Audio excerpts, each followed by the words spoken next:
Mais l'appel de Gédéon fut un cas particulier, car l'ange du Seigneur est venu personnellement à sa rencontre. L'Éternel est avec toi, vaillant héros. L'appel de Gédéon montre qu'il avait quelque chose qui le différenciait de ses prédécesseurs.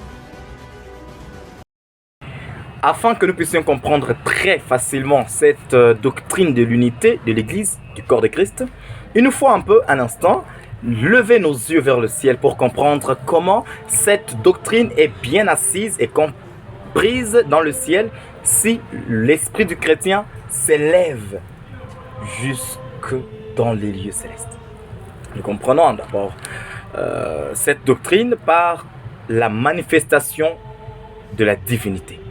C'est cela que l'on appelle la Trinité divine. Comment comprendre cette doctrine de la Trinité divine? C'est-à-dire la doctrine des trois personnes en un seul vrai Dieu. Voilà. Je reconnais que nous adorons un seul vrai Dieu. Tout chrétien le sait. Nous confessons un seul vrai Dieu. Nous n'adorons pas deux dieux ou trois dieux. Nous adorons un seul vrai Dieu qui est le Père de tous, qui opère en tous, qui est la plénitude, qui est plein, celui que les philosophes platoniciens ont appelé l'être suprême, l'âme du monde. Alors, bien que Dieu n'est pas une âme, Dieu est le créateur de l'âme. Si je peux répondre à ces platoniciens, mais nous pouvons le comprendre. C'est l'idée des philosophes qui est limitée. Nous, les chrétiens, nous sommes plus que les philosophes parce que nous sommes remplis du Saint-Esprit, qui nous élève au-dessus de toute intelligence humaine. Voilà. Ce grand Dieu, nous chrétiens reconnaissons qu'il est le seul vrai Dieu, vivant et vrai. Mais aussi, nous pouvons le dire avec toute confirmation que ce Dieu, pour agir, il a agi dans trois entités ou dans trois manifestations extérieures. C'est-à-dire, c'est un seul Dieu, mais qui agit dans trois personnes. C'est-à-dire, il agit comme Père, il agit comme Fils, il agit comme Esprit ou Saint-Esprit. C'est-à-dire, ce seul vrai Dieu opère tout.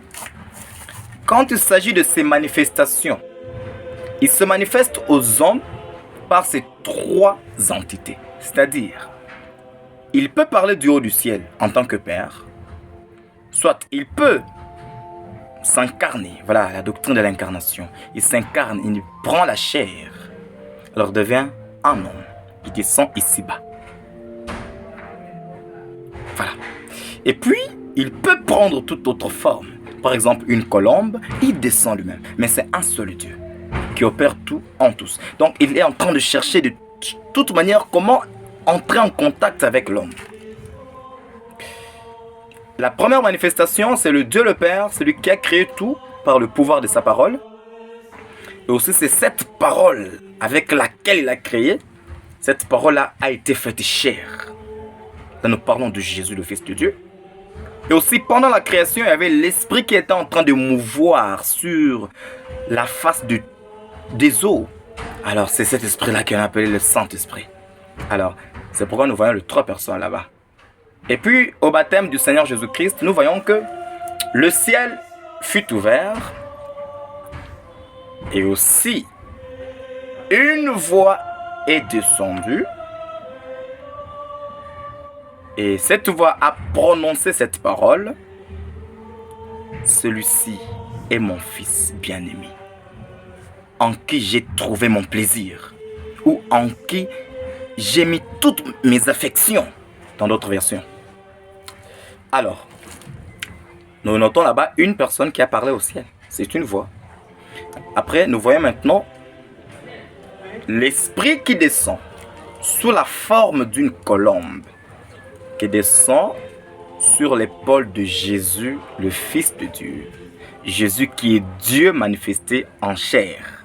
C'est-à-dire, voyons la trois personnes, la voix qui est là, le Fils qui est ici, et aussi le Saint-Esprit qui descend.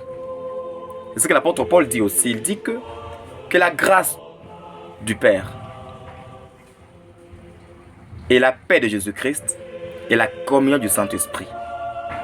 Voilà, c'est la formule de bénédiction la plus familière pour le saint apôtre Paul. Alors, nous reconnaissons tous, chrétiens, qu'il existe un seul vrai Dieu, mais conformément aux enseignements bibliques, nous reconnaissons que ce seul vrai Dieu opère dans 3 personnes. Le Père, celui qui s'est révélé en tant que le grand Elohim, le Jéhovah des enfants d'Israël. Et aussi c'est ce grand Dieu qui a envoyé son Fils ici-bas. Et ce Fils est l'image du Père. Il est l'empreinte. Il est la plénitude du Père. C'est en lui qu'habite pleinement toute la divinité. Il n'y a rien à se contredire là-dessus. Si on lit la parole de Dieu avec toute simplicité, on comprendra les choses d'une manière très simple. Et aussi, il opère par le canal du Saint-Esprit. Quand le Saint-Esprit descend, c'est pour faire connaître encore Jésus. C'est pourquoi il a travaillé. Pour que le Fils puisse descendre, il fallait que le Père soit honoré. Vous comprenez? Pour que le Fils puisse descendre ici-bas, il fallait que le Père soit honoré. Alors, quand le Père est honoré, le Fils est honoré en même temps. Afin que tous honorent le Fils comme ils honorent le Père. Et maintenant, quand le Fils est honoré, le Saint-Esprit aussi devrait être honoré. Voilà, une divinité. Le même Dieu. C'est-à-dire, un passage de l'Écriture nous dit, car l'Esprit n'était pas encore descendu. Pourquoi? Parce que Jésus n'était pas encore glorifié. Il fallait que la gloire soit donnée à Jésus pleinement pour que l'Esprit puisse descendre. Voilà la plénitude, voilà cette communion du Saint-Esprit, cette doctrine de l'unité du corps de Christ. Que Dieu vous bénisse abondamment par Jésus le Sauveur. Gédéon est l'histoire de cet homme dans la parole de Dieu, qui était un homme ordinaire comme nous, mais qui a fait des choses extraordinaires pour le Seigneur, alors qu'au départ, il n'avait aucune qualification. Il faut savoir que le Seigneur utilise des gens ordinaires pour faire des choses extraordinaires.